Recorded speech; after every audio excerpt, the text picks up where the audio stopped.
सर्वांना जय जिजाऊ। मी सचिनराव यादव आज आपल्या पुढं एक नवीन विषय घेऊन येत आहे। सध्या संबंध भारत देशामध्ये एक तिरंगा रॅलीचं आयोजन मोठ्या प्रमाणात केलं जातं। ही तिरंगा रॅली ही सैनिकांचं मनोबल वाढवण्यासाठी, सैनिकांचा सन्मान करण्यासाठी आपल्या केंद्र सरकारनं एक तिरंगा रॅलीचं मोठ्या प्रमाणात आयोजित केलेलं आहे। मित्रांनो, तिरंगा रॅलीच्या पाठीमागे जर आपण विचार केला तर पहलगाम जम्मू काश्मीरमध्ये ह्या शहरामध्ये एक दहशतवादीने हल्ला केला। पाकिस्तानमधील ही दहशतवादी आहेत आणि 4 दहशतवादी आले आणि त्यांनी आपल्या महाराष्ट्रातले सुद्धा फिरायला टुरिस्ट लोक गेलेले होते, ते सुद्धा मारले, ते सुद्धा शहीद झाले तिथं। तर त्या शहीदमध्ये एकूण 26 ते 27 लोक शहीद झालेले आहेत आणि त्या 27 लोकांमध्ये सर्व पुरुष मोठ्या प्रमाणात मारले गेलेत आणि त्याच्यामध्ये त्यांना विचारलं की तुम्ही हिंदू आहे का मुस्लिम आहे, कुणाला ते त्यांचं फातिमा बोलायला लावत होते, अजून काय त्यांना प्रार्थना म्हणायला लावत होते, काही नाही येत नव्हत्या, तर त्यांना मारलं जात असायचं। आणि दुसरी गोष्ट, तेथील पुरुषांना मारलं जायचं आणि स्त्रियांना मारत नव्हते, ते सोडून दिलेलं होतं। आणि हा हल्ला संबंध भारत देश मोठ्या प्रमाणात एक हळहळ निर्माण झाली। मित्रांनो, त्याच्या काही दिवसानंतर याचा एक आपणाला भारत देशाला या दहशतवाद्यांचा बदला घेण्यासाठी आपण एक मोहीम, आपल्या केंद्र सरकारनं मोहीम आखली। पण त्याच्या आधी मित्रांनो, आपण जर ह्या पहलगामाचा विचार केला तर हे आपल्या भारत आणि पाकिस्तान सीमेपासून साधारण 125 ते 150 किलोमीटर अंतरावर हे शहर आहे।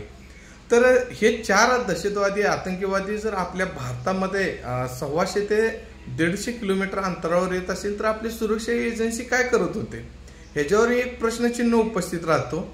आणि ते दहशतवादी आपल्यावरती हल्ला केल्यानंतर ते 4 दहशतवादी कुठे गेले, ते परत पाकिस्तानमध्ये गेले का आपल्याच देशामध्ये घुसून बसलेत, ह्याचाही आपणाला अजून त्यांनी तपासमध्ये आपणाला सापडले नाही, त्यांचा अजून खात्मा केलेला नाही।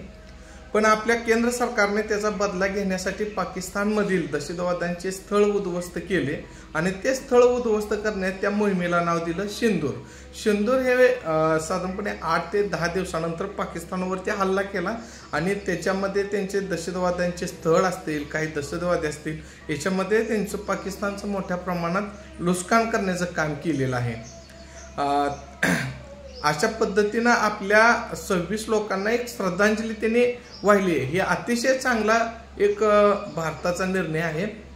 पण पाकिस्ताननं सुद्धा आपल्याला सडेतोड उत्तर दिलेलं आहे त्याचे। आणि आपल्या भारतामध्ये सुद्धा युद्ध चालू होतं, त्या सीमेच्या लगत साधारणपणे 30 ते 35 लोक शहीद झाले। ते निष्पाप लोक आहेत, ते गावातले लोक आहेत, सर्वसामान्य लोक आहेत आणि काही सैनिक शहीद झालेत आपल्या देशामध्ये। आणि कालांतराने एक न्यूज अचानकच येते की डोनाल्ड ट्रम्प, अमेरिकेचं जे जगातलं सर्वात मोठं पद आहे, डोनाल्ड ट्रम्प यांनी भारत आणि पाकिस्तानला सांगितलं की, विनंती केली की युद्ध आपणाला नको आहे, शांतता हवी आहे। आणि त्यांनी जाग्याला युद्ध भारताने बी थांबवलं आणि पाकिस्तानने बी थांबवलं। मित्रांनो, अमेरिका आणि चीन आणि तुर्की हे पाकिस्तानच्या बाजूने आहेत, आपल्या बाजूने नाहीत, हे पुऱ्या देशाला माहीत आहे। आता डोनाल्ड ट्रम्प आणि आपल्या देशाचे PM पंतप्रधानचे काय बोलणं झालं ह्याचा आपल्याला अजून काय माहिती नाही। कशासाठी त्यांनी हा निर्णय पाठीमागं काय घेतला?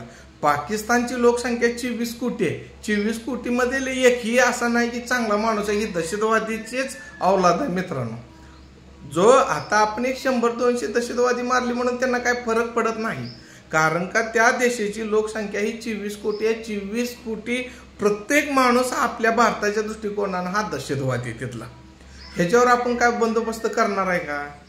तर आज आपण कुणातर दबावाखाली आहे, अमेरिकेनं सांगितलं म्हणून आपण युद्ध थांबवलं। मित्रांनो, आपला देश जेव्हा 15 ऑगस्ट 1947ला स्वतंत्र झाल्यानंतर आपल्या जम्मू आणि काश्मीरमध्ये राजा हरी सिंग यांच्या नेतृत्वाखाली आपणाला युद्ध करत होते, त्यावेळी सुद्धा त्यांनी पाठिंबा अमेरिकेनं पाकिस्तानला दिलता। 71चे युद्ध सुद्धा अमेरिकेनं पाकिस्तानला पाठिंबा दिलता। आता रूस आहे, चीन आहे, त्यांच्या बल्लाडी शस्त्र पुरवणारी हे मोठे राष्ट्र आहेत। अचानक आपल्यावर असा का दबाव आला की आपण युद्ध जागेला थांबवलं? आणि मित्रांनो, आज यांनी आपल्याला सांगतात की सैन्याचे मनोबल वाढवण्यासाठी आपण तिरंगा रॅलीमध्ये सहभाग झालं पाहिजे. खऱ्या अर्थाने विचार केला तर देशामध्ये तिरंगा रॅली काढल्या आणि ते सैनिकाला मनोबल वाढतं हे कितपत योग्य हे आपल्याला माहित नाही. मित्रांनो, सैन्याचं मनोबल वाढवायचं असेल तर त्याला फॅसिलिटी सुविधा दिल्या पाहिजे. त्यांच्या मानधनामध्ये 5, 10, 20% वाढ केली पाहिजे. आज आपल्या देशाचे खासदार असतील, राज्याचे आमदार असतील, मंत्री असतील, देशाचे मंत्री असतील, हे अतिशय मौलाचा वेळ सोडून अशा रॅलीमध्ये गुंततात आणि असं दाखवतात की आम्ही देशभक्त आहे आणि दुसरे देशभक्त नाहीत, अशी त्यांची एक भावना आहे. प्रत्येक ह्या भारतातला प्रत्येक माणूस हा देशभक्त आहे. भारताबद्दल त्याला अतोनात प्रेम आहे. पण तुमचं प्रेम हे वेगळं आहे. तिरंगा रॅली काढली म्हणून काय झालं? तिरंगा रॅलीच्या मागे तुमचा हेतू काय आहे? लोक एक करतात. तुम्ही अजून सांगता तुम्ही टीम निर्माण केली की सर्व पक्षीय प्रत्येक बरेच देशामध्ये जायचं, पाकिस्तान असा करतो, हे असा करतो, हे तुम्ही सांगायचं. सर्व पक्षामध्ये बरेचसे पक्ष नाहीत. विरोधी पक्ष सांगतोय तुम्ही एक दिवशी अधिवेशन बोलवा. त्या हल्ल्यामध्ये विरोधी पक्ष आणि सत्ताधारी ना पाकिस्तान संगत युद्ध करायचंच आहे हे ठाम्य. पण त्याच्यामध्ये तुम्ही काय निर्णय केला, काय नाही, तुम्ही काय ठोस निर्णय घेतले, हे एक दिवशी अधिवेशनामध्ये लोकांना सांगितलं पाहिजे. आपल्या देशाची लोकसंख्या 140 कोटी आहे आणि या एक दिवशी अधिवेशनामध्ये विरोधकाला, सत्ताधाराला सांगायला लागेल की आम्ही हा निर्णय घेतलेला आहे, आम्ही असं केलेलं आहे, तसं केलेलं आहे, अशा पद्धतीनं सांगता आलं पाहिजे. आणि संबंध 140 कोटीपर्यंत सोशल माध्यमातून त्या संसदीय सभागृहातल्या चॅनलच्या माध्यमातून पूर्ण देशाला आपला संदेश जाईल की असा निर्णय घेतलेला आहे. ते अधिवेशन बोलवायचं रद्दच आहे. PM काय आपल्या देशाच्या विरोधकांचं बी ऐकत नाहीत आणि देशवासियांचं त्यांना जसं योग्य वाटतं तसंच करायला लागलेत का? हे किती वर आपणाला देश आपला अखंड ठेवायचा आहे.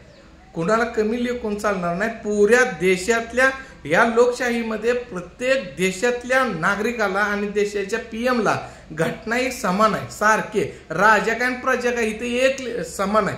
पण तुम्ही प्रजेला काय सांगत नाही, विरोधक पक्षाला तुम्ही सांगत नाही, तर देशवासियांना तुम्ही निर्णय काय देणार आहे?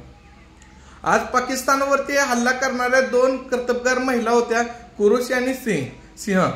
तर त्या महिलेबद्दल जर विचार केला तर कुरेशी हे मुस्लिम आहे आणि सिंह आहे ते दलित आहेत. मित्रांनो, याच्यावरती सुद्धा तुम्ही वाद निर्माण केला की कुरेशी हा पाकिस्तानच्या दहशतवादाची बहीण असे मध्य प्रदेशच्या एका मंत्र्यांनी म्हटलं आणि परत नंतर त्यांनी राजीनामा दिला. सुप्रीम कोर्टाने त्यांच्यावर कडक ताशेरी काढली की तुमचा बचाव करण्यासाठी तुम्ही आज माफी मागताय. तर त्यांनी ते माफीचा राजीनामा फेटाळून दिला आणि सांगितले की मध्य प्रदेश सोडून बाहेरच्या राज्यातले IPS दर्जाचे अधिकारी 4 लोकांची टीम झाली पाहिजे, ह्यांच्यावर कडक कारवाई झाली पाहिजे. आता तुमचेच मंत्री त्यांच्यावर तुम्ही काय कारवाई केली का? त्यांना पक्षातून हकालपट्टी केली का? त्यांचा राजीनामा घेतलाय का? ह्याच्यावर काहीच कारवाई होत नाही. आणि तुम्ही निघाला देशभक्तीचं आव्हानाला तिरंगा रॅली काढून गावोगावी रॅली काढताय, तहसीलवर रॅली काढताय, जिल्हा लेवलला रॅली काढताय, मोठ्या प्रत्येक मतदारसंघातून रॅली काढायला. ह्यातून साध्य काय करणार आहे तुम्ही जी पाप केली ती सांगा ना लोकांना. आम्ही असं केलंय, आम्ही सैनिकावर पाकिस्तानमध्ये जाऊन एक हल्ला करणं, ती एक निर्दय छातीची महिला आहे, तिचं शौर्य वाढवायचं सोडून तुम्ही तिचं मनोबल खचवण्याचा प्रयत्न करता. संबंध देशाला चुकीचा मेसेज जातोय. तातडीने ह्या लोकांनी त्या मंत्र्यावर कारवाई करून राजीनामा करून पक्षातून हकलपट्टी केली पाहिजे, तरी सैन्यांचं मनोबल वाढणार आहे.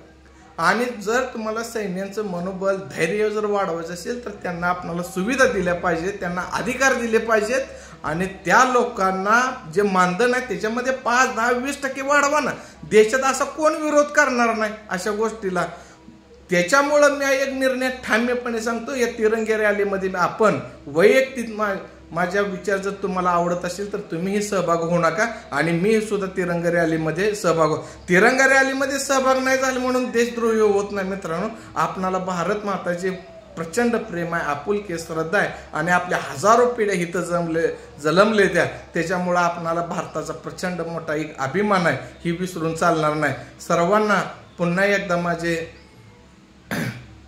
लोकांना एक आव्हान आहे, हा चॅनल सबस्क्राईबर करा, फॉलो करा, शेअर करा. सर्वांना जय जिजाऊ मित्रांनो.